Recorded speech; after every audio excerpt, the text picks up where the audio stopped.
Bill, can you also make Mark a host, a co-host? Or, Yeah, that's or do fine. you just want to be the host, Bill? I'll try to make you a co-host. Yeah, thanks. Thanks for everybody staying on. I was trying to find phone numbers and everything, and I finally found Bill's email because Bill had been in there for a few minutes. Glad to be here. All right. And I have no idea what happened, but it was a glitch. It was a glitch, but we, it's not as if we have lots of other things we're doing today anyway. All right, so first things first, I want to thank everybody for showing up to the meeting, and it appears that we're getting more and more. Thank you, Bill Nowlin, for helping me out in this. And there is closed captioning. I don't think so. I believe I was told by the SABR office, again, I was told by the SABR office that closed captioning is included. I don't think there's anything that anybody has to, right. It's already here. Thank you, Bill. Thank you, my wife, Lynn, for getting me out of this as I was going plainly nuts here trying to get in.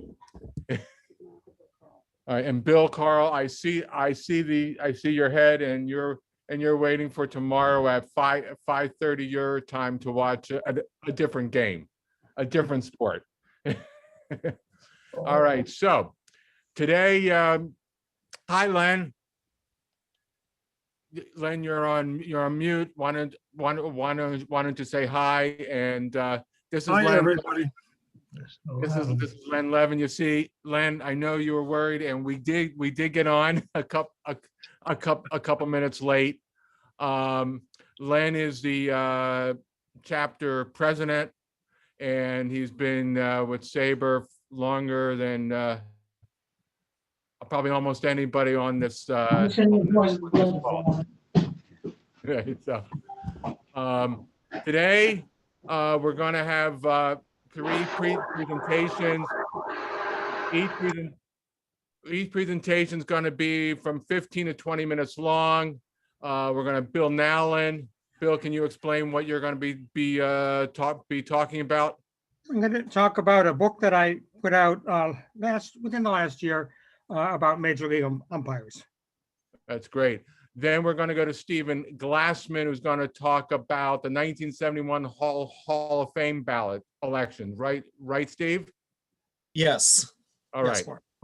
And then we're going to go to Dixie Tourangeau, who's going to talk about everything we didn't know about Cy Young. And what else? And now is Steve Kravitsky. Steve Kravitsky, you're on the line. We're going to give about a minute or so for people to talk about the local chapters in the area, what their upcoming events are. So Steve, please talk. Thank you, Mark, and hi, everybody. Can you hear me? Yes, I can hear you. Thank you. Greetings from the Connecticut Smoky Joe Wood chapter. A few of our leaders and members are here today. Stan Osowicki just put out our most recent newsletter that's worth seeing. And December 17th, we had a chapter trivia contest won by Mark Wise, whom I see on this call. I think Mark Cantor, you were like a close second. And then finally, we're having our next webinar on February 18th, which is Joe Gordon's birthday, by the way. And the two speakers are Aaron Gabeman, who did a book on Bobby Mercer, and then also Neil Scherer, who's had displays about New York baseball and stadiums. And maybe Alan Cohn, you might speak to what's Neil's topic on the 18th. Alan, please unmute yourself. Okay, there we go. Okay, Neil has had, he's an artist and a sports fan, and he does collages, topical collages on many subjects, but he's done work extensively on the Yankees and the Red Sox and the Yankees versus the Red Sox and the Mets and the Giants and the Dodgers, many wonderful works, and he will be speaking about them. Good. So everyone, thank you, Alan. So everyone, please join us, and we'll send out a link as soon as we get it. So thanks, everybody. Bill, do you want to talk about the upcoming event next week and for the Boston? Yeah, Boston chapter? just briefly, I don't know if everybody knows to look at the SABR events calendar. If you go to sabr.org, one of the lines across the top says events. Probably 90% of you know that, but some people don't. And there's a calendar, if you scroll down, that shows you all the upcoming meetings. I was on a Quebec chapter meeting this morning hearing about Jackie Robinson's time in Montreal. We do have a chapter meeting for the Boston chapter coming up in a few days. I think it's Wednesday night, the 10th, if that calculates correctly, and it's going to be Joe Castiglione for 1 hour, and he'll be talking a bit and taking questions. Thank you, Bill. I wanted to mention that the SABR office even mentioned that the SABR office assumes that people should be looking at the events calendar for getting their information. So, all right, Bill, let's go right into your discussion, your book discussion. I will be happy to be the leadoff batter here. Hopefully I won't strike out. Some of you, I figure, have probably been to games at Fenway Park. Fair guess? The gates open about 90 minutes before game time, and about an hour before the game, you might notice, but probably won't, 3 or 4 men walk through the crowd under the stands. They don't stand out. Hardly anybody ever notices them, but they're the umpires. There's always 4 of them, but they don't always come all 4 together. Sometimes they come, 1 or 2, or they'll catch a car together and all come in. Almost no one realizes who they are, and even wouldn't recognize them if they were told. Think about how many of today's Major League umpires you would recognize in street clothes. If they were wearing a mask and, a chest protector, you might, but if they're just wearing street clothes walking through the crowd, you probably wouldn't recognize them. 2 or 3 of them, maybe. Only the most dedicated fans would even recognize them. But here they are. They walk into the game, walk right through the crowd under the stands, and they're hoping to work a perfect game. Now, both pitchers hope to work a perfect game too, but it's a whole different thing. The name of the book, and here's a picture of it, or here's the book, is called Working a Perfect Game, Conversations with Umpires. It was published by Summer Game Books, a small new publisher that specializes in baseball books. What is meant by that? Tony Randazzo is one of the umpires, and he used that phrase as I was talking to him, and I asked him, what do you mean you want to work a perfect game? His explanation of a perfect game was a game where you as an umpire work the game and you make no mistake. You don't get a call that's right, wrong. Even if you get a call that's right, but you're in the wrong position, that's a problem. I talked to a number of umpires who really impressed me early on. They're telling me how they would lose sleep. Call wasn't even challenged, but they know there was a call in the 8th inning that they weren't in the best position for. They kind of screwed up. They got the call right. It wasn't challenged, but they know they didn't work a perfect game. They know they should have been 5 feet further up the line to get a better angle on the play, whatever that might be. I'm sure they don't all beat themselves up all the time for things like that, but that's what he meant. They're largely anonymous, and almost every one of them wants to keep it that way. You always have an occasional showboat umpire, I guess, and we kind of like them. But most of them want to keep it anonymous. They have lives that are very different from the players or any other figures that are under public scrutiny in life. And most of them want to stay anonymous. Usually if an umpire becomes known, it's because of a problem, not because he made 12 correct calls at third base during the course of the game. He doesn't get any credit for that outside the umpiring community.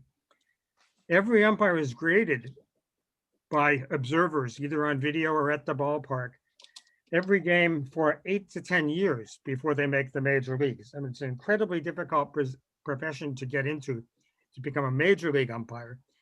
And even major league umpires are graded. There's often an umpire observer at the game itself, watching the game, making sure that the umpires are hustling into position, not just ambling over there, or, that they've got the game under control, that they're working things correctly and handling the game the way we all would want them to, which is non-controversially. Now, how did I get involved with talking to umpires? The book is based on interviews with 72 major league umpires. I guess you could say I didn't take it halfway. There are 76 major league umpires at any given time. I thought more of them would be hesitant to talk to me than were. Very, very, very few declined. Some of the call-up umpires, minor league umpires, AAA umpires that are invited to fill in during a vacation day, or if another umpire is injured, they're hesitant because they haven't been promoted to the major league level yet. And I always understood if they didn't want to, but I did talk to a number of the call-up umpires, several of them at McCoy in Pawtucket before games. But I worked at this for 5 years. I started, I don't know what got me started on it, but in 2016, we published a book called the SABR Book of Umpires and Umpiring. It is free to every SABR member. You can download it off the SABR website. If you don't know that, learn it, because you get all these books as a benefit.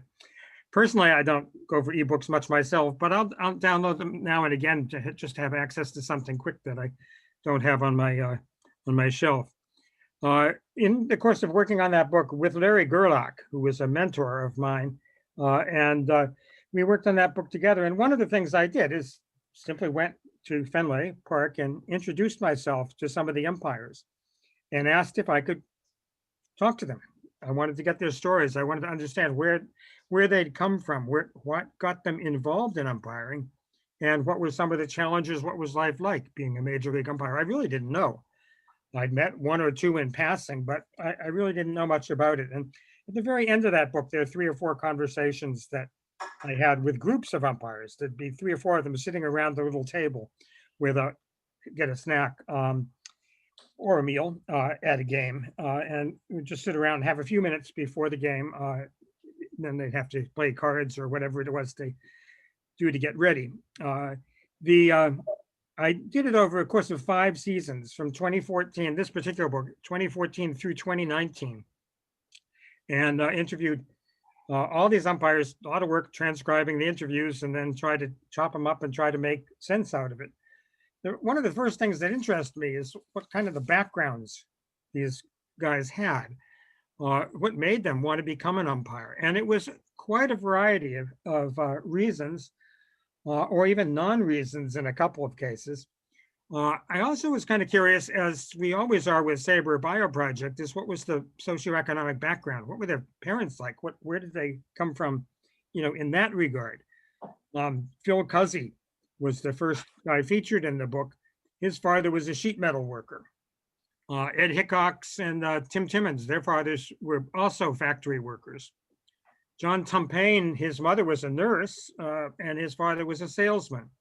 Ted Barrett's mother was a nurse too. His father served in the U.S. Navy. Laz Diaz, his father cut sugarcane in Cuba before the revolution, and then after Castro moved to the United States. Gary Cederstrom's father was a truck driver. Jeff Nelson had both parents as educators. His father was a principal, and his mother was actively involved in education as well. Gabe Morales, his father worked for the San Jose Police Department, but his mother was a high school guidance counselor. So you can see there's quite a variety. Dan Bellino, who is one of the 2 umpires that have PhDs, his mother was a court reporter in federal court. And he said he wanted to become an umpire because he he wanted to go to law school. He wanted to get a law degree because he liked the sharp uniform outfits that the lawyers wore when they came to federal court. And he kind of took a left turn. He was halfway through law school. He didn't even umpire his first game till he was 23, but just sort of happened into it. Doug Eddings told me he got started when he was about 12 years old. His mother was the head of the local Little League in New Mexico. And she told him one day they were short on umpires. And she said, Doug, you got to work the game as an umpire today. And he said, I'm not doing that. Are you crazy? Because, he was like 12 and the kids were 9 or 10. But she told him, yes, you are. And then he did it. And then she told him he get paid $5 or $10. And all of a sudden his outlook changed. He get a little spending money as a kid. That was a good deal. Several of these umpires, their first job was, some of them are older, like me, and their first job was $2 or $3, working a little league game, maybe back in, 1980s or something like that. But that makes them a professional. They're a professional umpire. They were being paid to umpire. So I have a few jokes with people about that. Mike Esterbrook was drafted too, dragged into a game that he had no intention to do. Some of them had other degrees first. Dale Scott was a radio disc jockey. Phil Cuzzy, I mentioned before, he was a high school graphic arts teacher. And Jerry Meals is one of the guys that started early. He was 13 years old when he began. And then some of them had relatives in the game. Mike DeMuro's father was Lou DeMuro. Brian Gorman's father was Tom Gorman. The Wendelstedts, Hunter Wendelstedt's father was Harry Wendelstedt, who started one of the umpire schools in Florida that I was happy to go down and have an opportunity to visit for 3 days in working on the book. Very impressed by the umpire school and how well they ran things down there. We've got others coming along. Ted Barrett, who's the other PhD in the group, his son Andrew was working in nuclear weapons maintenance for the Air Force. And now he's working AA ball. He wasn't working last year though, because there wasn't any AA ball, but hopefully he will be this year. What might they have done if they weren't umpires? Tom Hallion was a broker, still is a broker with Payne Weber. Will Little was on his way to medical school. Mark? Did you have something, Mark? Oh, okay. Austin Beach. Dan, Trip Gibson was an art teacher with a degree in printmaking. Austin Beach. Somebody keeps saying beach. I don't know. I wonder if somebody has not muted. Yeah. Yeah. Several of them would have gone into law enforcement, which makes perfect sense.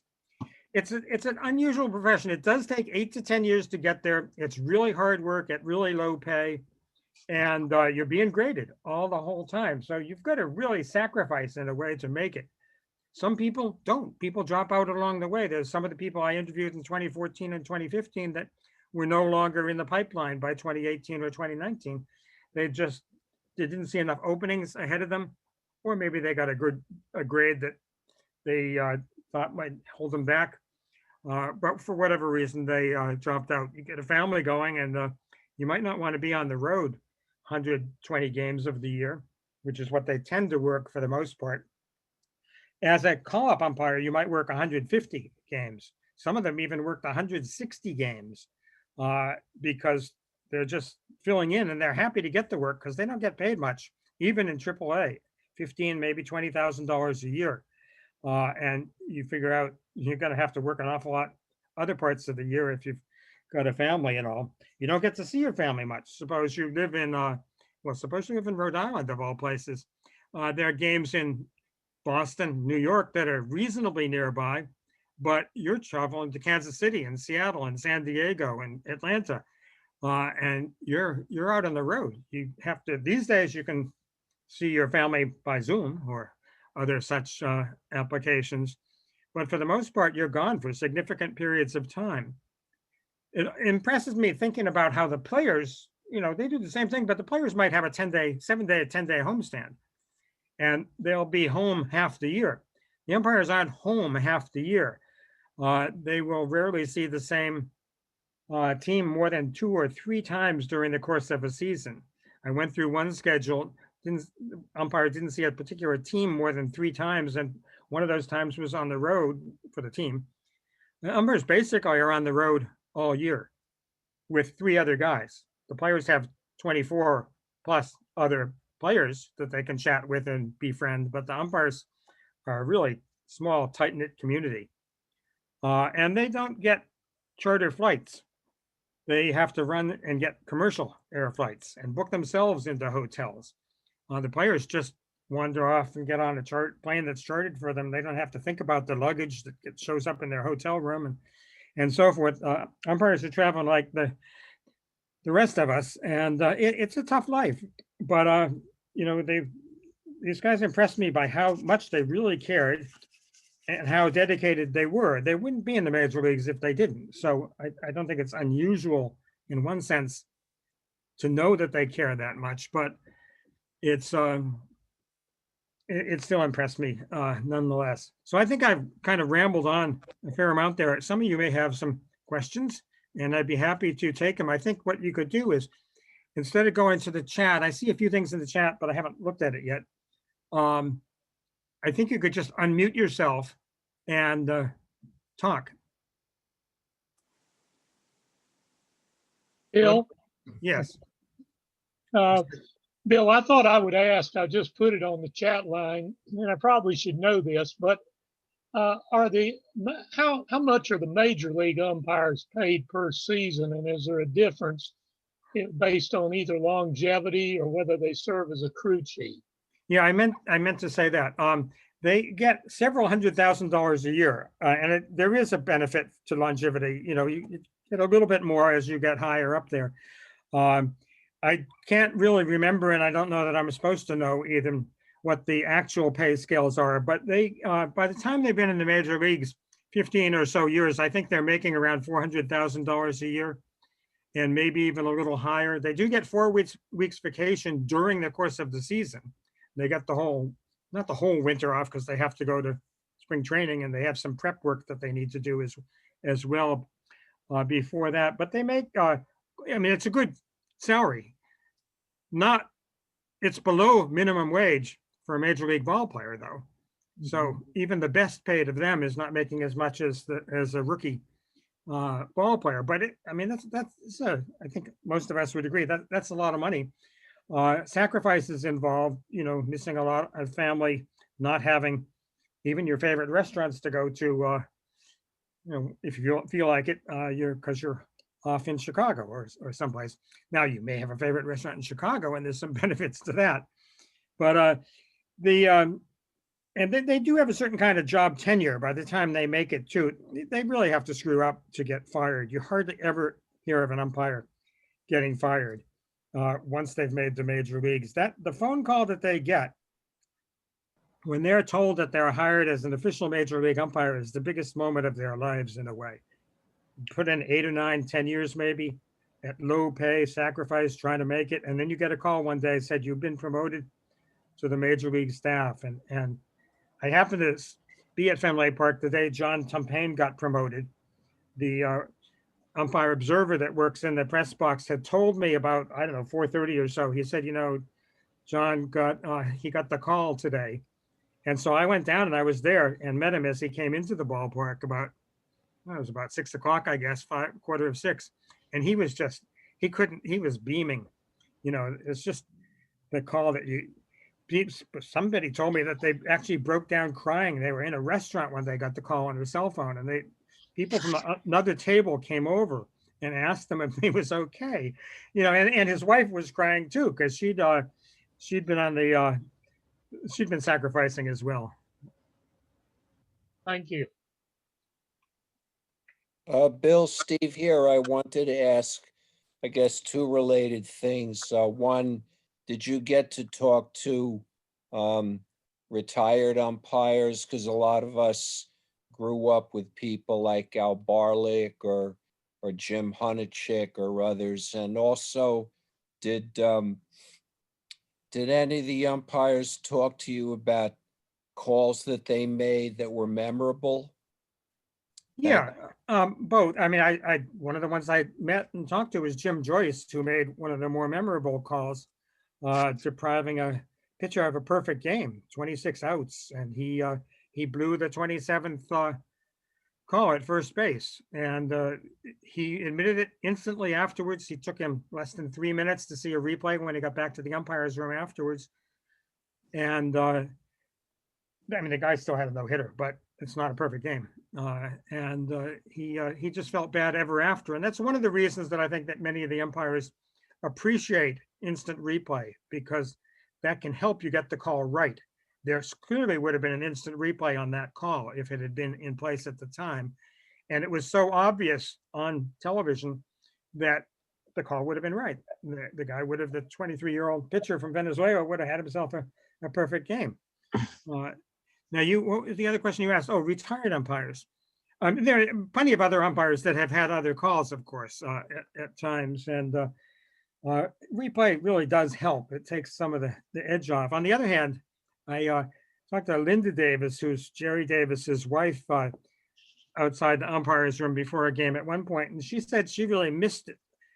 The things she didn't like about replay was it took away all the excitement of having a big argument on the field with the umpire and the manager going at it. You know, she really missed that drama because it can be entertaining. Now, I did talk to, I met Steve Palermo several times and I spoke to him about what it had been like. I didn't go out of my way to talk to former umpires, but in the course of this book, as I mentioned, a couple of them had retired. So I called back a couple of them, like Jim Welke, for instance, and asked them, what's it like in retirement? You know, do you miss the game? What are you doing? How do you keep busy?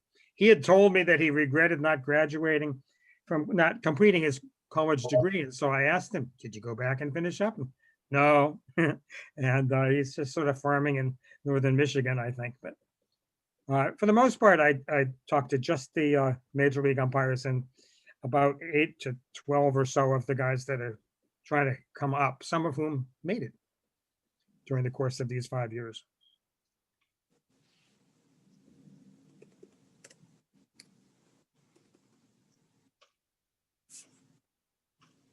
I'll be happy to, I probably used up my allotment of time here, I think, and we maybe want to move on to the next. Bill, Yeah. I received a book. It's over in the back of me here. He's been dead for years. The umpire who was quite loud and entertaining, and I think we all know, and I can't remember his name now. The guy, Ron Luciano? yes. Did you hear any stories about him? And Well, yeah, I mean, I asked a few questions of a few people like that. And, you know, there's, he wrote 2 different books, Ron did. The first one did so well, he wrote a sequel. A couple of them suggested that maybe all the stories in there weren't true. He told stories about how managers would come out and start, you know, going like raising their hands and pretending to pitch a big fit, but saying something like, you know, I got to put on a show here for my guys, you know, give me 12 seconds and then throw me out of the game. You know, whether that really happened or not, we don't know, I guess. Bill, do you have a yield number? How many people enter the process to become a major league umpire? How many does it take to get one to make the major leagues? Well, it's hard to know the answer to that, except that a typical class in umpiring school might have 100 to 150 people. And several people told me that the first day when they first assemble, they go around the room and everybody introduces themselves. And they tell them, 1 or 2 of you from this class might make it to the major leagues. If you stick with it all this time, I mean, we've probably been in a situation like that. Look to your right, look to your left, you know, one of you is going to make it to whatever it is that you might be aspiring to. But yeah, and a lot of them, a couple of them didn't even know. They went to umpire school for different reasons. One of them went on a dare because a friend of his said, I bet you couldn't hack it. And he took him up on the dare and he got there. Another one got there and he said he was like a week into it. And somebody was talking about working in the minor leagues. And he said, you mean you can get a job in the minor leagues? And they say, people said, well, what are you here for? You know, some of them, they really don't aspire to be major league umpires. They go to umpire school just for fun. I mean, I think it actually would be fun at my age, no, but younger. And some of them just want to work maybe college ball or stay in their own area where they can work home games for a circuit of some sort or other. I mean, it's, I think, probably a great experience, even if you're not fixated on the goal of making it to the major leagues, which is not a smart goal to necessarily have with that many people being weeded out. And some of them just got the bug when they were there. They wanted to do well. Other people were essentially challenging them to do better, and they rose to the occasion and kept on going. Phil Cuzzy dropped out. He failed to create. Let me try to be more articulate. Phil Cuzzy twice went to umpire school and was not passed. He did not pass the course, so he flunked out in effect twice. And he still went back a third time, and then he finally made it. And then he's in the major leagues, ultimately. Bill, did you ask them about their opinions about automated strike calls? And are there any interesting answers that we wouldn't have guessed about that they would give? I didn't talk too much about that. I call them robo-umps. But I think it's something that, I don't know, I would be disappointed. And I think most of them would be disappointed with that. I mean, it came up in conversation, but it's either going to happen or it isn't going to happen. And they're not going to have much say in it. It'll be an edict that comes from above. And, but I think I did ask them which position they like the best. And most of them said they like to work in home plate because you're involved in every single pitch. When somebody hits the ball and it's a foul ball, there's not much of a call to make there, but you're much more deeply involved. One person told me he liked working at second base the best because you move around more. The other three positions you're fixed, but in second base, depending on if it's a left-handed batter, or right-handed batter, or people on base, you take a different position around the field. And a couple of guys told me they liked third base because it was the day after working the plate on the rotation that they make. And so it wasn't quite a day off, but there's much less action at first base than any of the other three bases. And the day after you've worked an intense game behind the plate, it's a bit of a relaxation. I used to joke with him by saying, I think the best place to work is out the right field line or the left field line. Because if you're working out, that means you're working a playoff game. And of course, that's extra pay and extra kudos on your resume. It's an honor to be able to work a playoff game, and to be able to work the World Series is the biggest honor of all, to have you be one of those 6 umpires that's selected to work the World Series out of the 76 that could.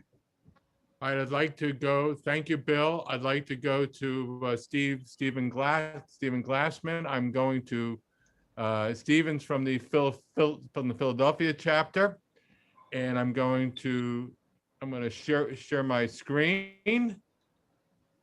Can you make you a co-host? Bill, yeah. I was trying to do that, and I couldn't figure out how to do it. Does anybody here know how to tell me how I can do that?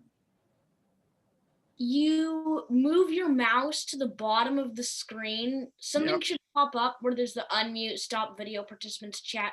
There should also be a share screen thing. There is. Click on that and then. Yeah. Oh, share screen, and I think, shouldn't there be something coming up like a different choices? Yeah. I've got multiple advanced sharing options.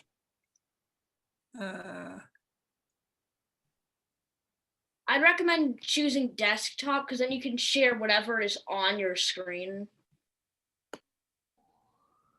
I don't know.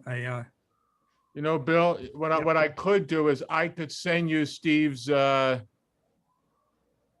don't know how to do that sharing stuff. All right. Well then, Steve, can you? Yeah, I can do that. I did this. I did this last week for the Connie Mac chapter SABR meeting. Thanks. So Steve, you first. I'm sorry. So what are you gonna talk, Steve? Yes. Oh, he's sharing his screen. Great. Yeah, we see it. That's great. All right, just let me get into the slideshow. All right, from the beginning. All right. All right, good afternoon, everybody. Southern New England, Lajoie-Start Chapter and invited guests. My name is Stephen Glassman. I have been a SABR member since 1994. I'm originally from Philadelphia, Pennsylvania, and currently live in Warminster, Pennsylvania. I am also a Connie Mac Chapter member. I'm a Manor College Director of Sports Information. And when I'm not doing my work at college athletics, I'm a Philadelphia Phillies fan stormer. This is my first presentation outside the Connie Mac Chapter and the SABR's annual convention. Just want to explain to you the bat that you see in front of the screen. That was the induction bat on that has the signatures of the inductees from the Hall of Fame ceremony on August 9th, 1971.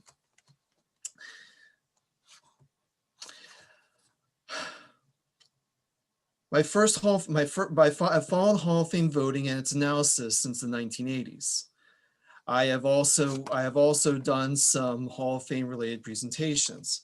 For example, I did an oral presentation at the 2018 SABR Day Connie Mac Chapter meeting about promoting Sherry McGee for the Hall of Fame. I also did another oral presentation at the SABR Annual Convention in Minneapolis in 2012 about players who did not receive a Writers Hall of Fame vote. My first Hall of Fame visit was in the summer of 1983 after my sister visited Boston University. However, I wish I could remember when my first baseball game was in the 1970s. I picked up a Hall of Fame brochure and yearbook and still have those items along with my ticket. I returned to the museum in the summer of 1995. I became a Hall of Fame member in 2001 and have visited there ever since, including the Giamatti Research Library. Since SABR is celebrating 50 years this year, I wanted to focus my presentation on an aspect from that season. Today, I would like to talk about the 1971 Hall of Fame class and its balloting. Another more recent reason is that the 2021 Writers' Ballot did not have anyone reach the 75% needed, and this was the third time this happened since 1971.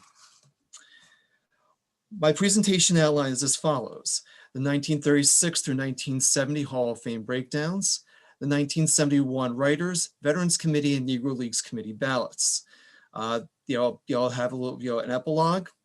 I'll tell you about some of my sources, acknowledgements, and my questions and answers. Now, as far as how the breakdown went, through 1970, 118 were inducted into the Hall of Fame. 44 of those through the Writers, and 74 of those through the Centennial, Old Timers, and Veterans Committees. Now, 118 of these Hall of Famers accounted for over 35% of what the current Hall of Fame total is. And furthermore, 108 of the 118 that had playing experience accounted for just over 1% of those who played in 1871. At the time, through 1970, 10,706 players had played at least one game in Major League Baseball. Now, the breakdown by position is as follows. 30 were pitchers, 7 catchers, 8 first basemen, 7 second basemen, 3 third basemen, 6 shortstops, 11 left fielders, 9 center fielders, 11 right fielders, 2 umpires, 7 managers, 8 executives, and 6 pioneers. Now, let's talk about the screening committee. The screening committee process was described in an August 23rd, 1970 Sporting News article. There were 15 first-time eligible players who played 10 or more seasons and finished their professional careers not before 1951 and after 1965, as seen here. Now, what you don't see here is Warren Spahn and Don Zimmer, because they're not on this list, because they had played professionally after 1965. Spahn was playing professionally in Mexico, and then the following year in 1967, which I will get to in a moment. Don Zimmer was playing in Japan at the time. The purpose of this revised committee, which was formed after the 1966 writers' election, was designed to filter out questionable players. Previous ballots in 1962, 1964, and 1966 did not accomplish those objectives in the previous committee. This 6-member committee, which is seen here, is appointed by the writers' president, which you see at the top of the page. There are 2 new committee members each year, and no one can serve more than 3 years. Now, what you see there is Bob Hunter, who is the BBWA president and served as the tie-breaking vote. There is Bob Addy, Bob Brogue, James Enright, Leonard Coppett, Watson Spolstra, and Dick Young. Now, according to this article, 50 names will appear in the 1971 ballot. These players, what you see here, will appear on the ballot that was sent out in mid-December. The current list is, under scrutiny, includes 57 names, which is shown here, and 7 of those will be eliminated from the final ballot. Those 7 names were Frank Bauman, Gina Camoli, Dick Donovan, Ryan Duran, Gordon Jones, Bubba Phillips, and Gus Triandos. Now, on the next screen here, 4 of these players were not eligible, for the ballot because they finished their careers before 1951. Augie Galan, Joe Gordon, Tommy Heinrich, and Bucky Walters. Now, in mid-December, this ballot that you see here was sent out to the writers with 10 or more consecutive years. Please also note that Spahn did not become eligible until 1973 because he was coaching and pitching games for AAA Tulsa, which was a St. Louis Cardinals Pacific Coast League affiliate in 1967. The ballots were due on January 15th, 1971, and it would be announced on January 21st at 11 Eastern. Now, most of the articles leading up to the ballot enshrinement focused on the previous year's top vote getters, and they were Yogi, actually including the first timers, Yogi Berra, Gil Hodges, Ralph Kiner, and Early Wynn. Now, the 360 ballots that were cast were the most ever, breaking the 1969 march, which was 340. However, as you see here, for the first time since 1960, no one got in. And this is by the percentage of votes. As you see here, the most that was received was Berra at 67.2%, Ralph Kiner with 58.9%, Early Wynn, as you see his percentage there, and Gil Hodges at 50%. And here were the total by votes. Berra, as I said, having the highest amount, missed by a total of 28 votes in this election. Now, in previous years, there would be a runoff election with the top 30 from the writer's ballot and the top vote getter would gain enshrinement. However, this was discontinued effective the 1968 season. Now, this was also the last ballot for these guys, Bobby Dorr, Wally Moses, and Johnny Vandermeer, because they finished their careers in 1951. Two other players, Billy Bruton, and another name that's another names that's jumping off my head. They were not included. This was also their last ballot, because they were not included in the screening committee. The screening committee's list the following year. So let's talk about the Veterans Committee. Now, on January 31st, 1971, a 12-member committee, as you've seen here, voted on more than 60 players whose 10+ year careers ended prior to the 1951 season. Now, please note that this is a partial list. I tried to get a full list and voting totals, but according to the G. Marty Research Center, this was restricted information. Now, former presidents Warren Giles and Will Harridge were ineligible because they were committee members. There was a 7-player limit. As many as four recent, 2 distant, and 1 executive on the ballot can be selected. 9 votes were needed for enshrinement, and these were the following names as you see here: Dave Bancroft, Jake Beckley, Chick Haffey, Harry Hooper, Joe Kelly, and on the following row, Rube Marquardt and George Weiss. Now, in later years, some of these selections were criticized because of who was on the committee, most notably Frankie Frisch and Bill Terry. Frisch was a former Giant, Bill, former Cardinal and Giant, and Bill Terry being a former Giant. Some of the names not only on this ballot, but on subsequent years featured former Cardinals and former Giants, which may or may not always had the best credentials. One could, I would not argue with George Weiss, for example, his selection, and also Joe Kelly, but some of the others, depending upon which metrics you look at, you can go either way. So let's talk about the Negro Leagues Committee.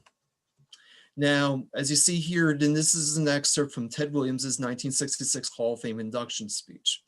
I hope that someday the names of Satchel Paige and Josh Gibson in some way could be added as a symbol of the great Negro players that are not only here, not here only because they were not given a chance. Now, on July 29th, 1969, BBWA President Dick Young announced during the Hall of Fame induction ceremonies that he would discuss with Commissioner Bowie Kuhn and Hall of Fame President Paul Kerr in forming a Negro Leagues Committee. Now, according to an August 9th, 1969 article in the Sporting News, Young was acting on a motion in a recent BBWA meeting by Larry Claflin, chairman of the Boston chapter. Roy Campanella, a 1969 inductee, said that he would volunteer for this committee. Now, on February 3rd, 1971, which actually was 50 years ago earlier this week, the Negro Leagues Committee was formed. Now, this 10-person committee shown here, Everett Eppy Barnes, Roy Campanella, Frank Forbes, Eddie Gottlieb, Monty Irvin, Judy Johnson, Sam Lacey, Alex Pompez, Wendell Smith, and Bill Yancey, would select from a list of players who played in Negro Leagues who played up through the 1946 season. Now, a 75% vote is needed, and only one person is selected per year. Like the veterans, I also try to get a full list and voting totals, but this information too is also restricted. So as you see on the next screen here, Satchel Paige was selected, as you see here, him posing next to his Hall of Fame plaque, and on the 1986 Frisch Negro Leagues baseball card, featuring him, which featured him and about 120 or so Negro Leaguers, whether they were in the Hall of Fame or not. So let's wrap this up. Excuse me. The 1971 Hall of Fame class is significant for a number of reasons. This was the last Hall of Fame class that was inducted before SABR was formed. Since the 1971 BBWA election, 15 of the 50 players that you saw earlier on the ballot were later inducted, 5 by the writers and 10 from the veterans. Now, between 1945 and 1967, which encompassed 18 elections, the writers did not elect anyone 5 times: 1945, 1946, 1950, 1958, and 1960.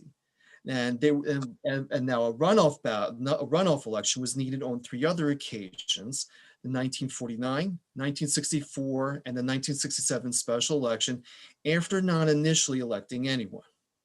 Since the 1971 writers' ballot, 47 of the next 49 elections have featured, had one player voted out of each of those ballots.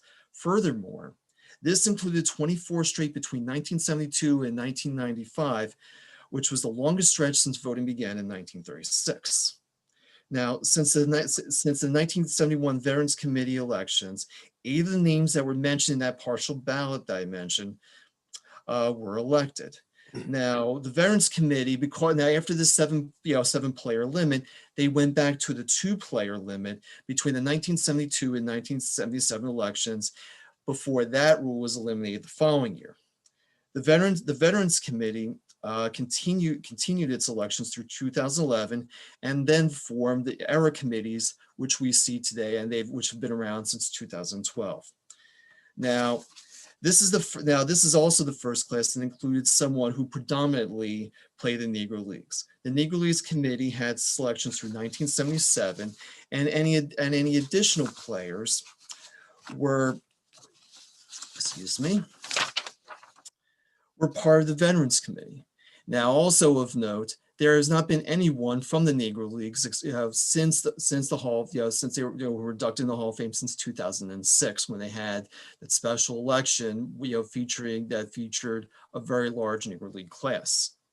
So, all my sources: Cooperstown Confidential by Seb Chavez, The Road to Cooperstown by James Vale, Whatever Happened to the Hall of Fame by Bill James, and the websites Baseball Reference, Baseball Hall of Fame, Bing, Google, the Major League Baseball website, newspapers.com, RetroSheet, SABR, and Trading Card Database. Now, also please note that Bing, Google, and the Trading Card Database were pretty much my sources of the images used in today's presentation. I would like to thank the SABR Southern New England chapter, SABR Southern New England Lajoie-Start chapter, for giving me the opportunity to do my presentation today. I would also like to thank my family and friends for their continued love and support of my continuing passions for baseball and its research.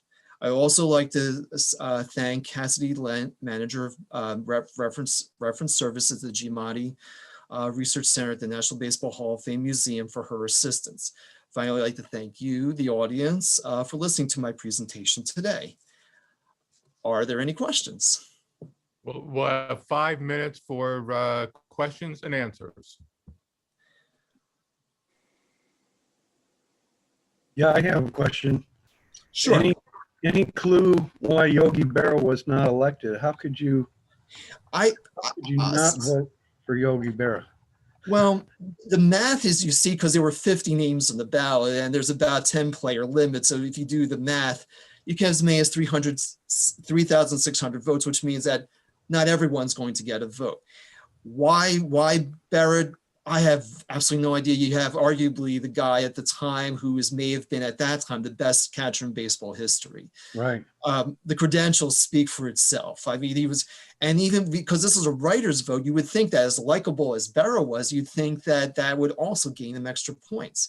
So how he did not get in is totally a mystery to me. Yeah. Francis Kinlaw had a question. Are you here, Francis? You wanted? Yes, I am. Yeah. I'll just sort of repeat it and add one thing. Steve, you stated that runoff elections were held in 3 years, 1949, 1964, and one other year. I'm not the best note taker. That's okay. Why were these runoff elections necessary? Was there a limit on the number of people who could be elected?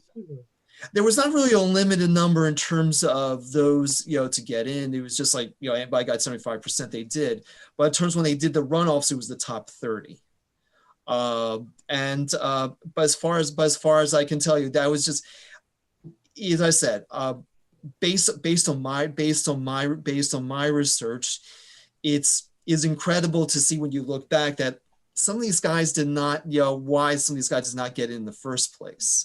So, but as far as the way these runoffs went, I think they just want to have at least one player, because some of these elections, the other reason why they had the runoffs is because there was that stretch in the latter part of the 50s where no one was getting in. And it was a topic of conversation. If you go back and look at the older sporting news articles, that was a common topic of conversation. So it was in the final selection process, not on the preliminary selection. Well, on the second, if they had to go to a runoff, there was going to be somebody selected out of there, but it's only going to be one guy no matter what. Yeah. Because if you look at the runoffs in 1964, it was Luke Appling. The 1967 one, that's the one that yielded red roughing. So I hope that answers your question. Yes, it does. Thank you very much. You're welcome. Any other questions for me? The 70s era Veterans Committee by Frisch and Terry, the selections there, and the selections the Negro League Committee made based on all of the data that they had. What do you think? What's your opinion on those selections? My opinion on those selections, I'd say kind of half and half. George Weiss definitely deserved to be there. I'd say you can make a very good argument. I can make a very, I agree with Joe Kelly's selection, but the other selection, depending upon what your metrics are, and depending, I said, the others, I said, if you look at, Rube Marquardt was not maybe among the best, choices. As far as the other, as I said, there were some former Giants and former Cardinals in that group, and I just say two of them I definitely would like. The other ones, but the Negro Leagues one, the New York Daily News ran an article shortly after the official announcement was made that they're going to have this. Page was one of them, Gibson was one of them. Most of the names that were in that group are in the Hall of Fame. The other ones, I can't remember which ones they were, but as far as I know, I said I can't argue the Page selection, but I can argue. But the Senate, if I had the information in terms of who was on there, I can give you a better answer. I'm sorry, at least on that part. I hope that answered your question there, Ryan.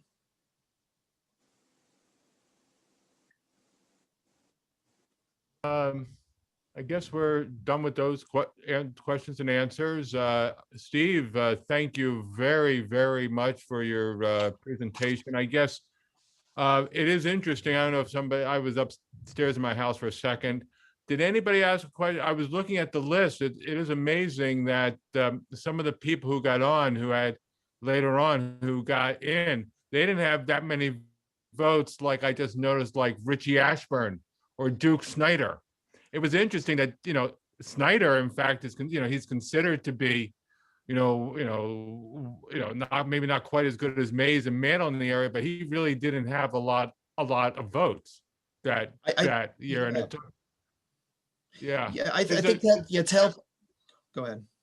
No. I think to help, to help answer that, I think part of the problem is that voting was done in an even number of years in the 1960s, up until the 66 election.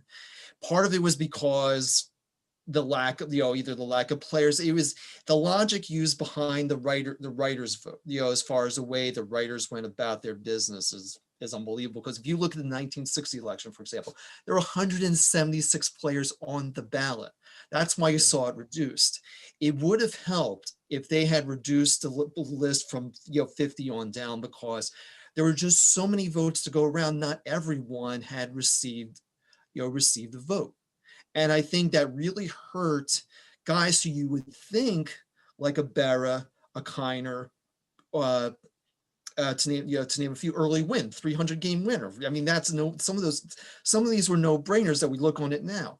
But I think the part of the problem was just, I think there were just too many names in the ballot, not enough votes to go around.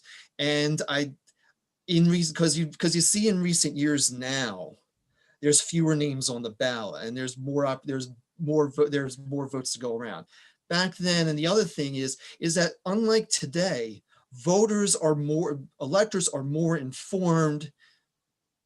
Electors are more informed because of the internet, because of the statistical information available. Because back in 1971, you had the Baseball Encyclopedia, you had the Sporting News, you had some of these publications that had its limited set of information. But when SABR came along with its analysis and looking at Hall of Fame voting differently, people became more educated and more informed. And I think in the long run, I think as people like lay people who follow it, or when you vote, or whether you're voting, I think even we may not agree with them.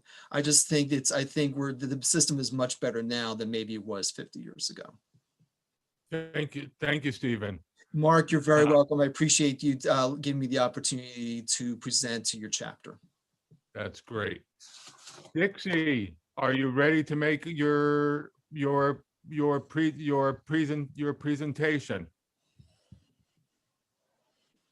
I am. Can you hear me? We can absolutely. All right. Well, good afternoon, gentlemen and ladies. I guarantee you, I will guarantee that by the time I'm done, you will know 2, 3, maybe even 4 things that you didn't know about Cy Young when you had breakfast this morning.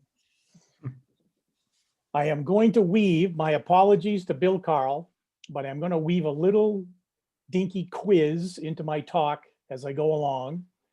Softball stuff, easy questions, just basics on Cy Young, but I think it will prove a point of what we think we know and what we actually know about Cy Young. We're not talking about just another guy here. We're talking about Cy Young. This all started, my research started about a year ago, even before the pandemic, because I thought of a story that I would like to write, because I wrote so many stories for the Glorious Bean Eaters book that Cy Young's name often came up. 1890s, that's what happens. And when I was just figuring things out, I said, I wonder who pitched against Cy Young the most times, or who did he pitch against the most times? In my mind, I thought it was Kid Nichols. It was just a guess. It was a little bit of an educated guess, but it was a guess. As it turned out, I was right. For once, it was Kid Nichols. But I had to prove that. I belong to SABR. You just can't come out and say stuff because someone's going to come out and get you if you're wrong. So I had to prove it. And of course, proving it means you have to go out and look at every single game that Cy Young pitched, all 906 of them, just to make sure you know what you're talking about. So even though it seemed tedious at the time and like a long project, I said, okay, we've got plenty of time here, no deadlines. I wanted to write the story about Cy Young and Kid Nichols, and maybe Kid Nichols' name would not have been the most. I wasn't sure then. I was thinking it was. So off I went, putting names in columns, names in here, names there, doing games. First thing I did was get the ICI sheets from the Hall of Fame. Cassidy Lent provided them to me. I still have them. I use them every day just for Cy Young. All of his sheets from 1890 to 1900. Because after that, we now have retro sheet. So you don't really need them, even though I have a couple of the ICI sheets. So between those two things, I had a good base to look at names and games. Now, the other thing that I knew was that Frank Williams, old SABR member from Bridgeport, Connecticut, now of Phoenix, Arizona, did Cy Young work 40 years ago. So I got a hold of Frank. He doesn't have computers. He doesn't do that sort of thing. So it's snail mail only. I wrote him a letter and I said, Frank, what have you got that you can send me or tell me about your Cy Young research? In terms of, I was told that he did work on just Cy Young against this guy, Cy Young against that guy. So he wrote me back, nice letter, told me what he had. As it turned out, he didn't complete the 19th century with Cy Young. He did most of it, but didn't complete it. But he did tell me that Frank Vaccaro, another SABR member, did what he did and better 20 years ago. So he gave me a contact for Frank Vaccaro, and sooner or later I got a hold of Frank, and he sent me a beautiful spreadsheet of names and games and wins and losses for Cy Young versus almost everybody. I say almost because, as it turns out, Frank also had some omissions, a couple of mistakes, but that's normal. You get 800 and some odd games to deal with. That's going to happen. But between those two guys, ICI sheets, retro sheet, those 4 things combined, and my own research, game by game by game, I finally came about with the numbers that I wanted. Took a long time, a couple of months.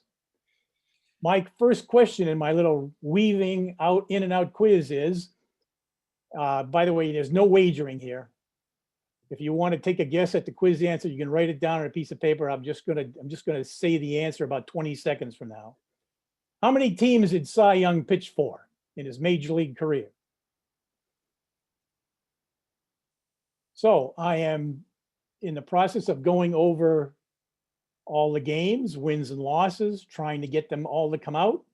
There's only one person that I know that can make hundreds of names and dozens of columns come out the right way.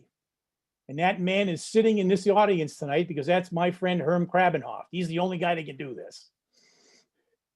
I don't see how he does it all the time the right way, but I know he does. And that's what I was trying to do. So you got to get 511 wins and 315 losses, and they all have to come out right in the right columns. Then you know that what's going to happen is you're going to come up with 510 wins or 512 wins. You just know that's going to happen. All right, the answer to my first question is 5. Cy Young pitched for 5 teams. Cleveland in the National League, St. Louis in the National League in the 19th century. In the 20th century, Boston, Cleveland, and very short time for Boston of the National League to end his career. So the answer is 5.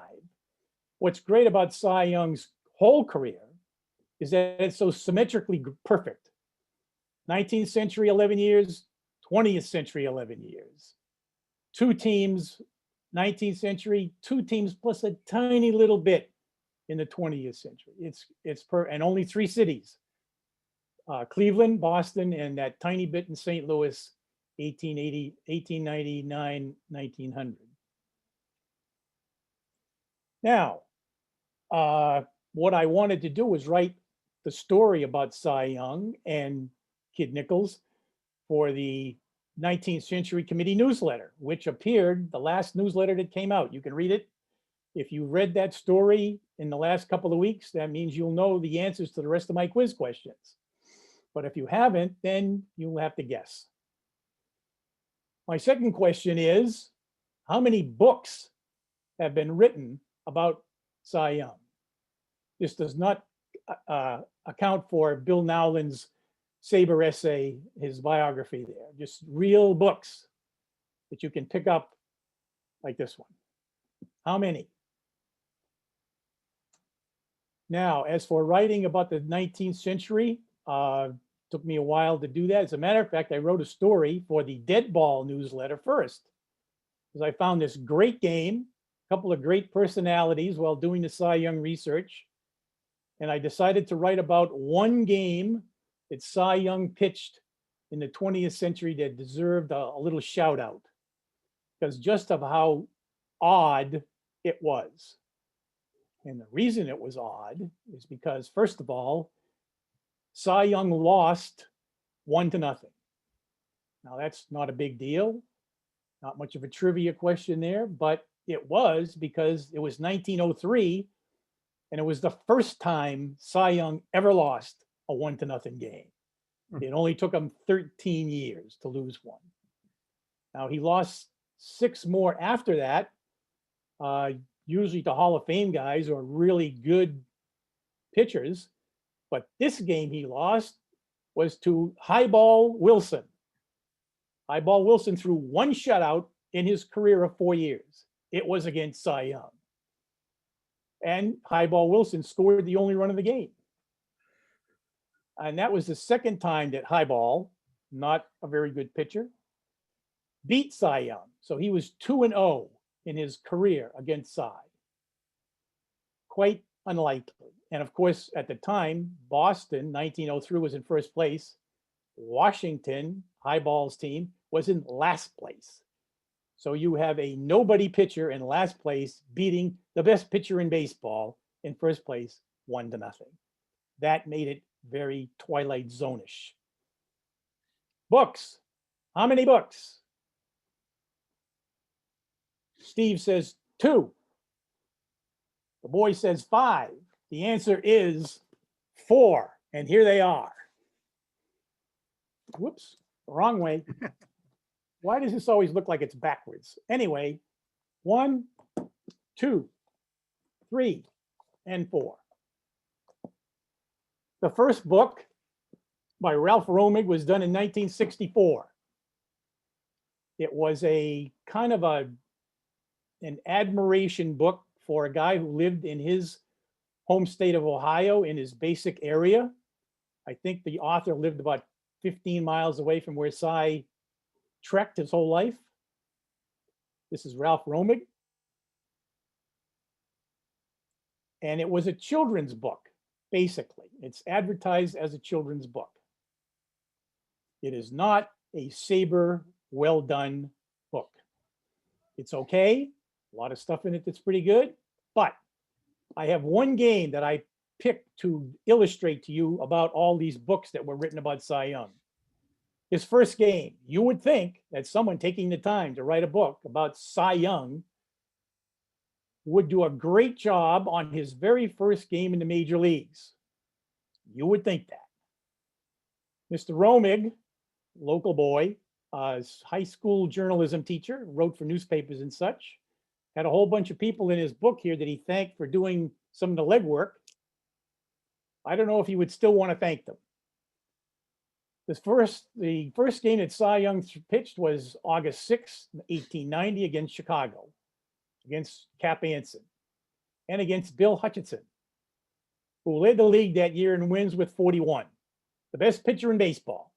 Cy Young is going out there as a rookie, first game ever. He pitches against Bill and Cap Anson and wins 8-1. Crowd goes nuts.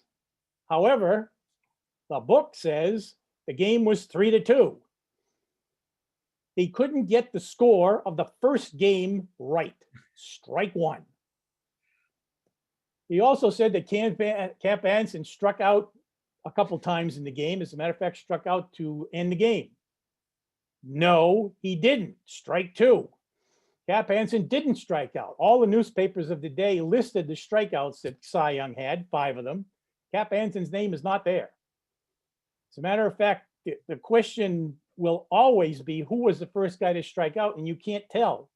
There isn't enough detail. There's only 2 guys it could be, but you don't know which one it was. Actually, the first batter Cy Young ever faced was Jimmy Cooney, Rhode Island boy. He was batting leadoff for Chicago that particular day. But the second guy, Cliff Carroll, who later played in Boston, could have been the first strikeout victim. But we don't know because in the second inning, 3 guys struck out and then it came back around again. So it was either Carroll in the first inning or Burns in the second inning. Don't know. Can't tell. We'll never know. Thirdly, Hutchinson. You would think that someone writing a book about Cy Young's first game would mention he pitched against the best pitcher in baseball in his first game. No, it's not mentioned.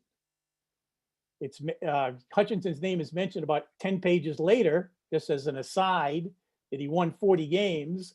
But when they're actually talking about the game, nope, strike 3. I'm sorry, you're out. So that's that book, but 1964. The next book put out is Reed Browning, 2000. So since Cy retired in 1911, by the way, his career was 1890 to 1911. So now we've gone 90 years and there's only been one adult book written about the greatest pitcher that we named the trophy after. Reed Browning. So I looked to Reed Browning to find out what was going on with Cy. I did my research as I was doing it. I would come across a game. I would wonder what Reed Browning had to write about it, what he had to think about it in his book. So I would look it up. The first 6 things that I looked up in Reed's book were wrong. 6 for 6. I didn't know what to say. I mean, come on. This guy's writing a 250-page book about the greatest pitcher to ever pitch, maybe, and he can't get anything right. There are typos and dates wrong and numbers wrong, and so at least he got the first game fairly right. But anyway, the first 6 things I looked up were wrong, so I found out where Reed Browning lived, and I wrote him a letter. I didn't know if he had an email or not, but I found out when he lived in Ohio. He's like 80 something years old. He's a retired professor at a university, Kenyon College. And I wrote him a letter and I said, I read your book. Here's what I found. Why? So he actually had a computer because I gave him my email address, and he wrote me an email back and said that he was very happy that someone, after 20 years, had read his book closely enough to see these mistakes. But he said he couldn't do anything about it because he wasn't going to write a sequel. So just let me do whatever I wanted to do with this information. I said, okay, fine with me. He at least got the score and the date of the game right, and the score right of the first game, but he also didn't really mention Bill Hutchinson. Kind of mentioned him a little bit later on, said he won a lot of games, but not what you would expect from someone doing such a book. Next games. 2020, last year. This is when these were done. This one and another kid's book, Scott Longert. Two books came out in 2020 about Cy Young. One kid's book, one regular book. Lou Friedman was McFarlane. He's done a whole pile of other baseball books. He's got mistakes. Both of them have mistakes and omission, commission. So I can tell you that the books are fairly well written, but you have to be careful on specific things because they don't add up. Now, what I've managed to complete was a chart of all the games that Cy Young ever pitched and who he pitched against. So I now have what I always wanted, was a complete list of everybody, every record ever against every single pitcher that he pitched against, whether it was one win and nothing else, or one loss and nothing else, up through Kid Nichols, who was 8 wins, 10 losses, and 1 tie and 1 no decision. 20 times he pitched against Kid Nichols. So that's what I have now. I also have 12 other charts.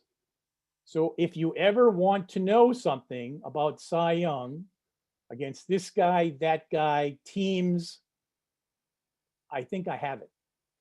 As a matter of fact, my last question is, Cy Young pitched against 18 different teams, National League, American League, in which he pitched more than 20 times. He pitched more against more teams than 18, but against those 18 teams, he pitched 20 times or more, sometimes 30 or 40 times. How many teams did he have a losing record against?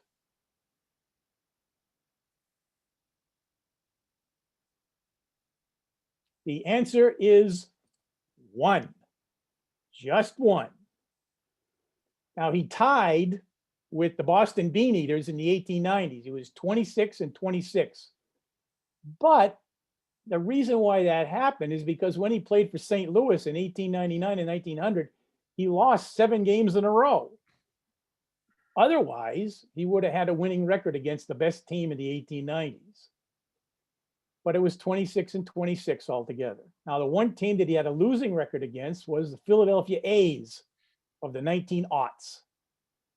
And the reason that happened, I mean, you can just throw that answer out and, okay, so he had a losing record against them. But that isn't the point. The point is when you look at it closely. And closely, you will see that in 1905 and 1906, he lost 7 games. Didn't win any because Boston stunk and Philadelphia had Bender, Plank, and Waddell. So he lost those games. Now, he was 23 and 25. All he needed to do was win 1 of those games that he didn't win.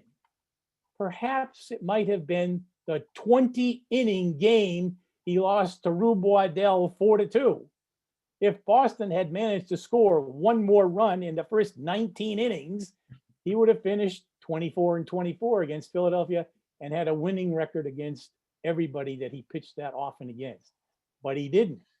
He also pitched another tie game with Waddell, 10 innings. He could have won. He lost 2-1 twice in that little surge. Any one of those games would have given him the tie, even put him ahead. So that's what you find out when you put Cy Young's records under the microscope and just keep digging and digging and digging. You know, a lot of good stories, and that's what I'm after now. I plan on writing a piece for the Baseball Research Journal. I'm going to try and find one great story about Cy Young each year that he pitched that is not in any of these crazy books that no one knows about yet. And what I have also, a quick last thing, here are 3 books about the World Series in 1903. There were 3 books written about it, including Bob Ryan's book, Boston Globe writer. I would be willing to bet that the 3 people who wrote those books would love to have known that Cy Young lost 5 straight games to Deacon Felipe, including game 1 of that World Series. Deacon Felipe is the only, I repeat, only pitcher who ever beat Cy Young 5 times in a row without losing. And he finally lost to him in the last game they pitched in the World Series. That was it. The Felipe record was broken. I found out today, speaking of research, that Cy Young actually beat Felipe in 1902 in an exhibition game in October, 1-0. But that does not count because it's not a regular season game or even a postseason game. So even though he beat him 1-0 once, Deacon beat him 5 times in a row. I think that's about it, except for one thing I have to say. Cy Young's postseason record. You have to remember that he didn't only pitch in 1903 in the postseason. Postseason record by Cy Young was 5 wins, 4 losses, 1 tie.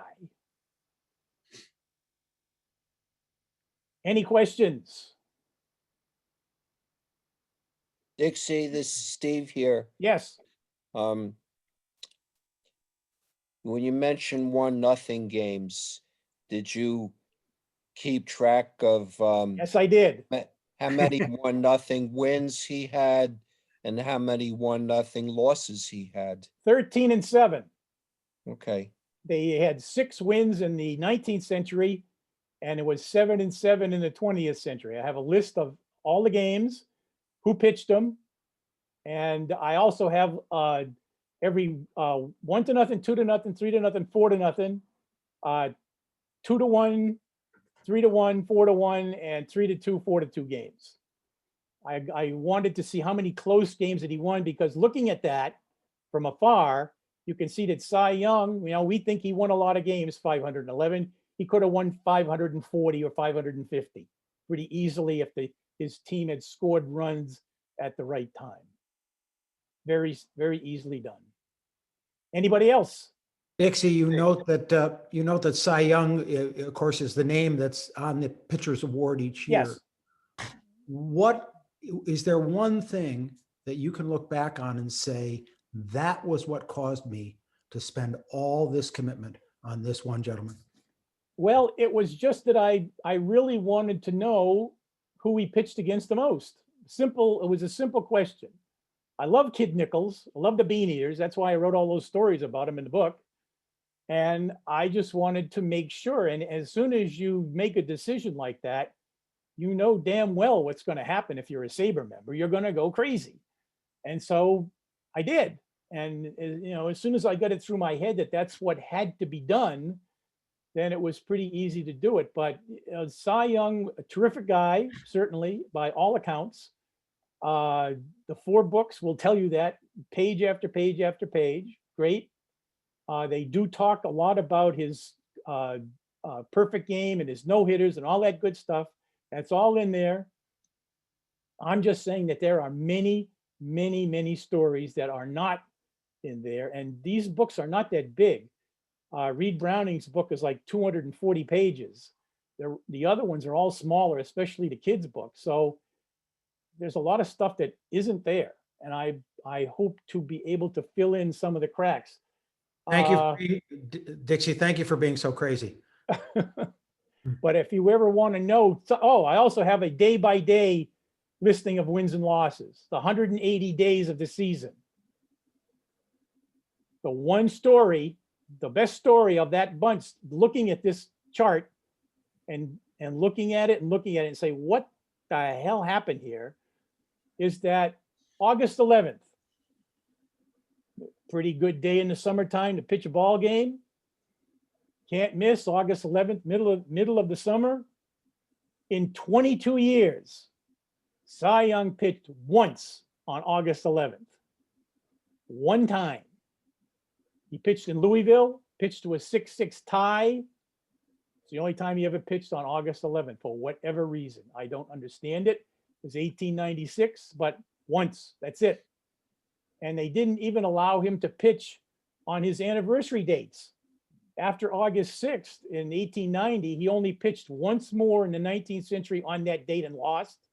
And he pitched one time in the 20th century on that date and lost again. So he was 1-2 on that day.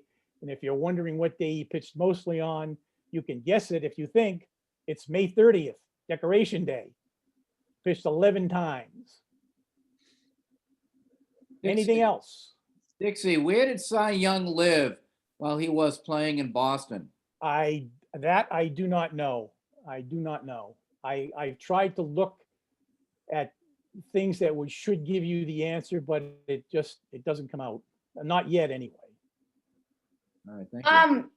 If Cy Young was just transported somehow to the modern era, how good would he be, considering the current pitching?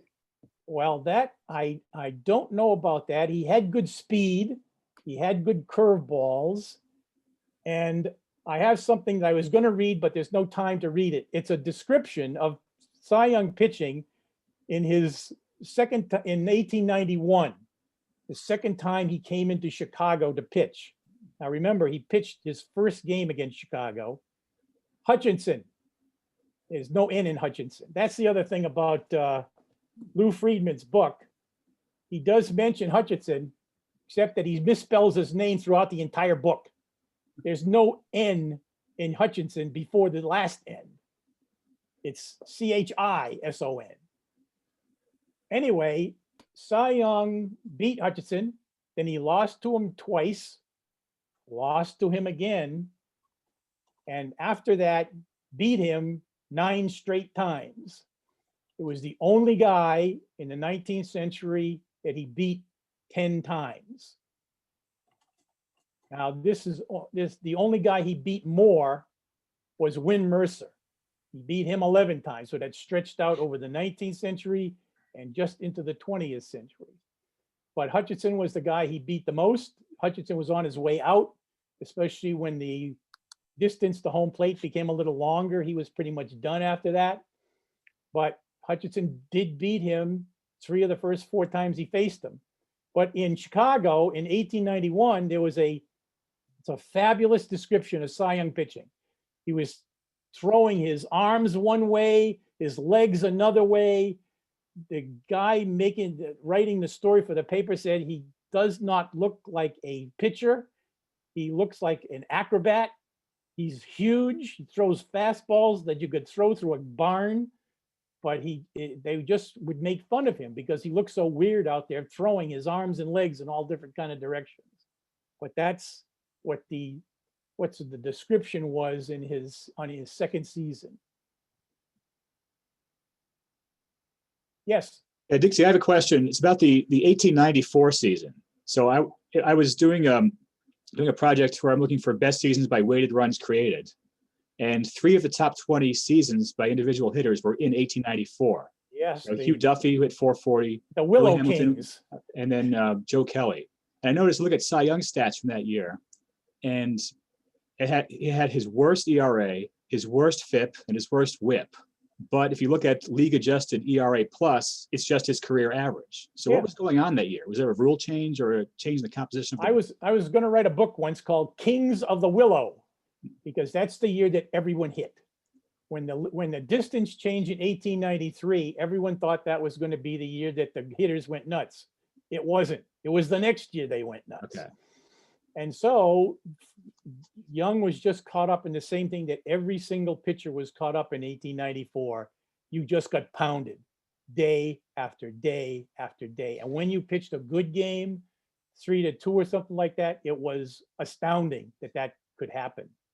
Cy Young in 1894, I believe he gave up 22 hits in 4 games. It, you know, of course, he would pitch the whole game. I think one of the games he only pitched 7 innings and gave up 22 hits, 16 runs. But in that season, that was his. He just kept doing that. I mean, just like everybody else, it was awful. I thank you, Dixie. I want to, one thing I want to say is I think Dixie and I have talked. So if people can go on YouTube and watch Cy Young on I've Got a Secret. I've seen it before. Episode date 13 April 1955, where I think Bill Cullen figures out who he is or something. But just thought I'd tell you that. Thank you very much, Dixie.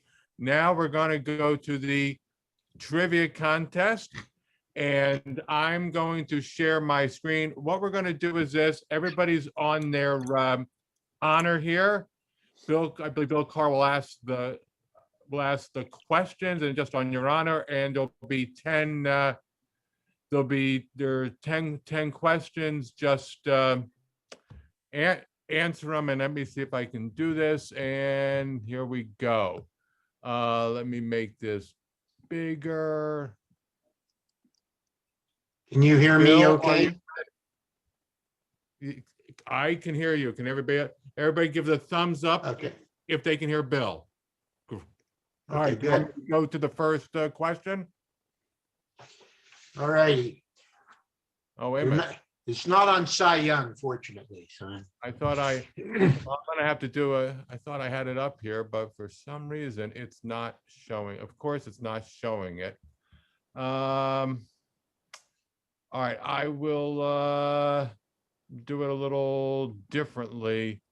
Don't do me. All right, I'm gonna do it like this. I'm sorry about that. I'm just do this. Let me. Don't look. Turn your. All right. Just ask the questions and answer the. Just ask the questions. All right, Bill. Okay. All right. Sorry. Okay. Here's question 1. What player is second to Carlton Fisk in career home runs for a player born in Vermont? Okay, I'll just repeat it here. What player is second to Carlton Fisk in career home runs for a player born in Vermont? Okay, the second question. Okay, who is the only Hall of Famer to play at least 5 seasons each with the Boston Braves and the Boston Red Sox? Try it again here. Who is the only Hall of Famer to play at least 5 seasons each with the Boston Braves and the Boston Red Sox? Okay, question 3. Who is the only Rhode Island native to be the overall #1 pick in the Major League Draft? Who is the only Rhode Island native to be the overall pick in the Major League Draft? Overall #1 pick in the Major League Draft. Question 4. Who is the only Maine-born manager to lead his team to a World Series championship?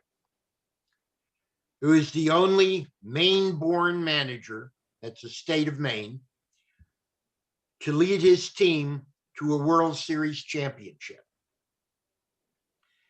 Question 5. What New Hampshire native was working as a bartender in the Hyatt Regency Hotel in Kansas City during the 1981 players' strike when a set of skywalks collapsed, killing over 100 people? What New Hampshire native was working as a bartender in the Hyatt Regency Hotel in Kansas City during the 1981 players' strike when a set of skywalks collapsed, killing over 100 people? Question 6. What New England native was drafted by the Kansas City Athletics, the Houston Astros twice, the Washington Senators, San Francisco Giants, Atlanta Braves, and Chicago White Sox before eventually signing with the Chicago White Sox?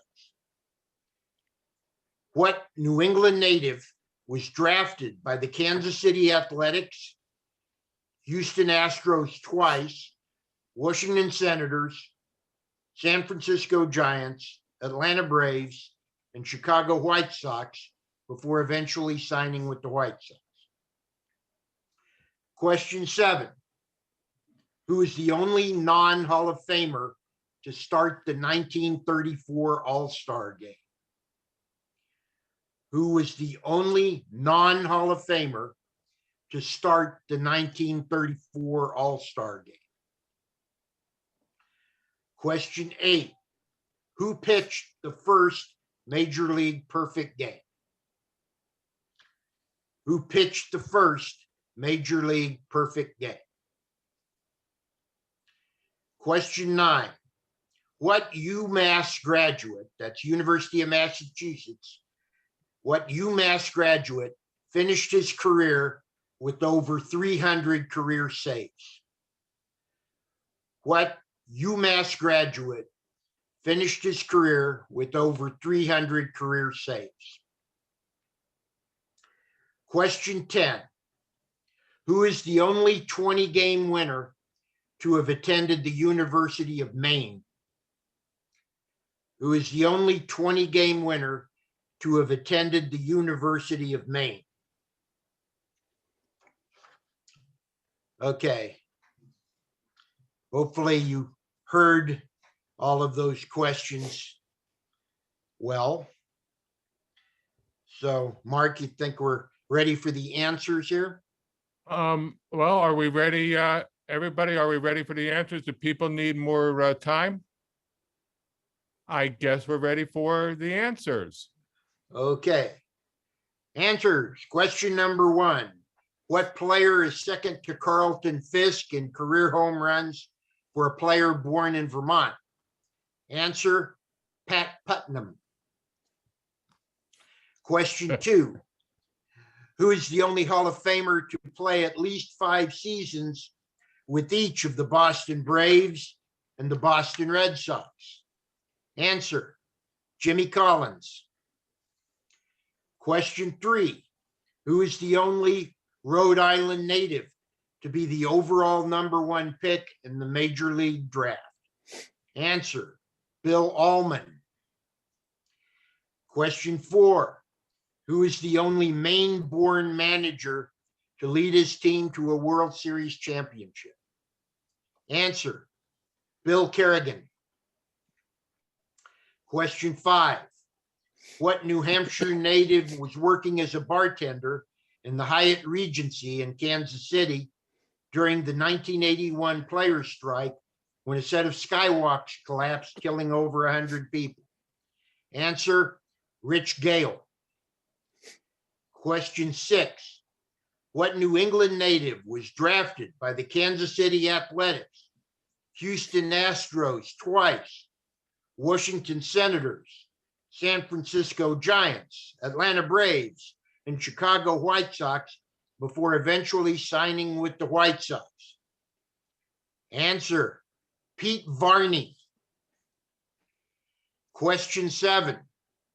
Who is the only non-Hall of Famer to start the 1934 All-Star Game? Answer, Wally Berger. Question number 8. Who pitched the first Major League perfect game? Answer, Lee Richmond.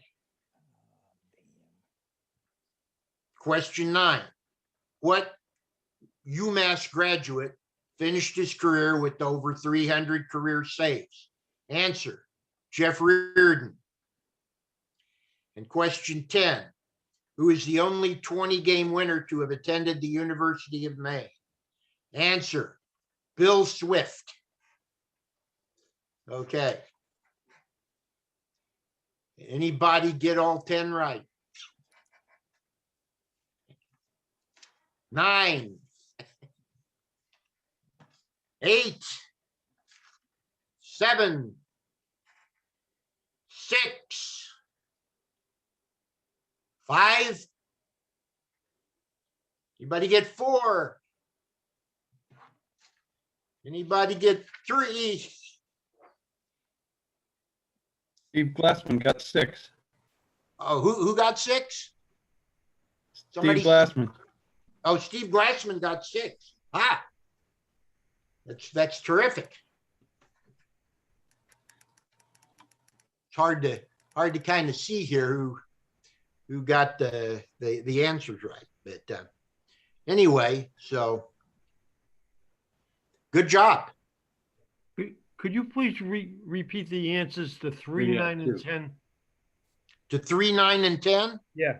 Yeah, okay. Answer on 3 is the only Rhode Island native to be the overall #1 pick in the Major League Draft. That's Bill Allman, A-L-M-O-N. Question 9, what UMass graduate finished his career with over 300 career saves? That's Jeff Reardon. And question 10, the only 20-game winner to have attended the University of Maine? That's Bill Swift. Thank you very And much. Steve, why don't you unmute yourself?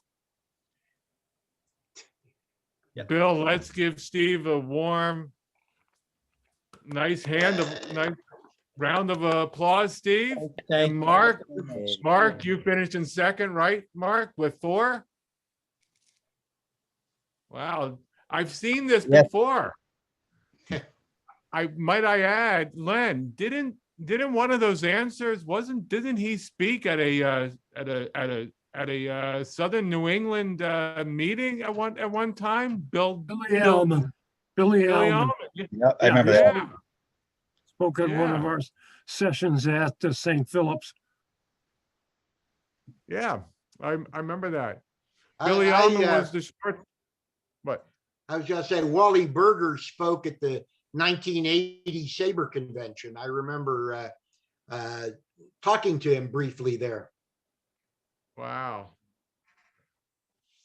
And well, do we have any other? We have 8 minutes to go. Do we have any other thing? I mean, Bill, thank you very much for your wonderful wonderful quiz. I had given Bill a hard assignment, coming up with questions only about New England, and of course, somebody from Philadelphia would win the trivia contest. Mark, may I share a little story in preparation for tomorrow's big game? There's a game tomorrow? All right, Steve. Thought All spring right. training started on the 27th. Yeah, exactly. Okay, here we go. It's about one paragraph. For Ring Lardner, a rabid baseball fan, every other sport was a bore. One afternoon, when a friend took him to see a football game, Lardner watched the action on the field with disinterest.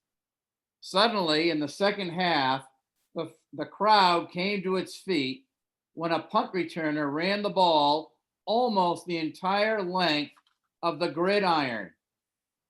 Did you see that? The humorist's friend screamed. He carried the ball 90 yards. So, Lardner shrugged, it isn't heavy. You have to read. There's a few things about the difference between baseball and football, but George Carlin had a great skit about the difference between baseball and football. Really? Baseball, you come home. Football, baseball you play at a field, a park.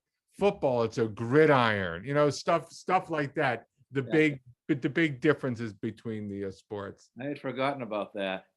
But hey, this and the the Super Bowl at least takes our mind off of other things. It keeps us trying to keep us going throughout all this. I do think we need some recreational activities to help us out these days. I would love to see everybody in person at some point. I would love it. At some point, I would love it. Please, everybody. Bill Nowlin got his first dose of the vaccine. I hope everybody does that as well. And hopefully that's great at Fenway Park. At Fenway. So Len, it worked. Yeah. A few glitches, but it worked. I think it went very well. We had at a peak, we had 40 people. That's great, and I'm glad Which is not bad, not bad. Looking ahead, I'm more or less assuming that we won't be able to have an in-person meeting in June. There'll still be a limit on the number, and not only that, but McCoy Stadium will not be available. So maybe we could do another one of these in the spring. All right, and if yeah, I mean, well, I'll have to. I'll talk with SABR. I'll talk with Bill Nowlin about the little glitch about being the host and all that. Oh, that's great, Herm. That's great. That's great, and we'll work something out then, and we'll have other people. They want to give talks and all that.